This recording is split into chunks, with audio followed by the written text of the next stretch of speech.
Magandang araw po sa inyong lahat.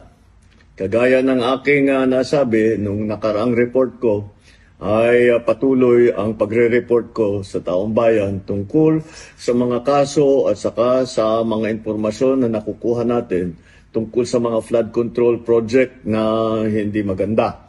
At kaya ngayon ay nais kong ipalaman sa ating mga kababayan na ang ICI at saka ang DPWH ay lahat ng nakuha nila na impormasyon ay ire-refer, ibibigay na sa ombudsman para imbestigahan ng ombudsman. Ito ay tungkol sa mga impormasyon ng dating Speaker Martin Romualdez at saka ni Saldico. Pag nakita lahat ng ebidensya, baka mag-file ng kaso ng plunder o anti-graft o indirect bribery. Malakas naman ang loob natin na yung ombudsman, ang ginagawa lamang ay sumusunod sa ebidensya.